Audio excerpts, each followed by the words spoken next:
बिस्मिल्लाहिर्रहमानिर रहीम। मोहतरम नाजरीन, अस्सलामु अलैकुम वरहमतुल्लाह। आज मैं आपको एक ऐसी कौम की हकीकी दास्तान सुनाने जा रहा हूँ जिसे कौम सबा कहा जाता है। ये वो कौम थी जो कभी दुनिया की सबसे ज्यादा मुआशरती, माशी और इल्मी तौर पर तरक्की याफ्ता कौमों में शुमार होती थी।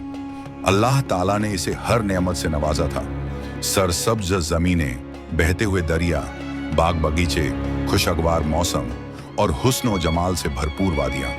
इस कौम की सरजमीन इतनी जरखेज थी कि वहां के दरख्त फलों से इस कदर लदे होते थे कि अगर कोई शख्स टोकरी लेकर नीचे से गुजरता तो फलों की बारिश उसकी टोकरी में खुद ब खुद गिरती रहती और कुछ ही लम्हों में टोकरी भर जाती।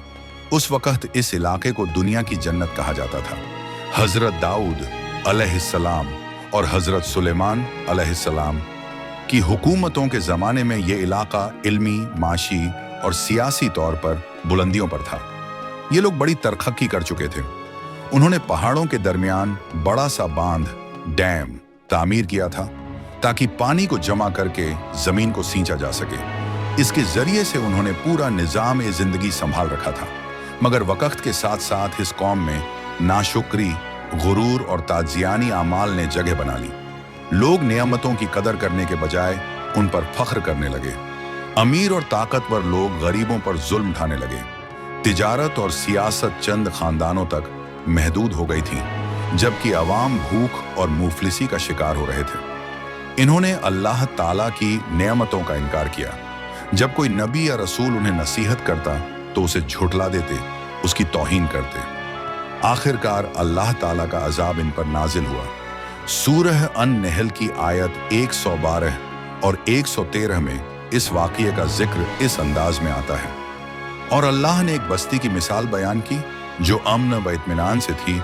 उसका रिज़्क़ हर तरफ से आ रहा था, मगर उसके लोगों ने अल्लाह की नेमतों का इनकार किया तो अल्लाह ने उन्हें भूख और खौफ का मज़ा चखाया उनके आमाल की वजह से।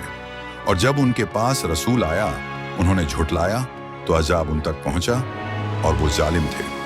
एक दिन बांध की दीवारों में दरारें पड़ गईं, उधर बारिशें तेज हो गईं, पानी का बहाव बढ़ा और अचानक वो दीवारें टूट गईं। एक पुर असरार और पुरहौल सैलाब आया जिसने तमाम बस्तियां, माल मवेशी, खेत बागा और घर बहा दिए।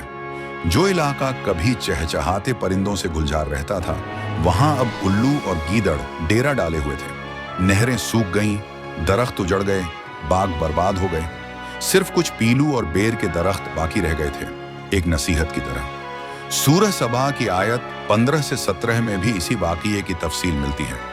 यह उनकी सज़ा थी और हम नाशुकरों के सिवा किसी को सज़ा नहीं देते। इस कौम का अंजाम हमारे लिए एक बड़ी सीख है कि जब इंसान नेमतों का शुक्र नहीं करता, गुरूर करता है, जुल्म करता है, तो अल्लाह ताला उससे अपनी रहमत और बरकतें छीन लेता है।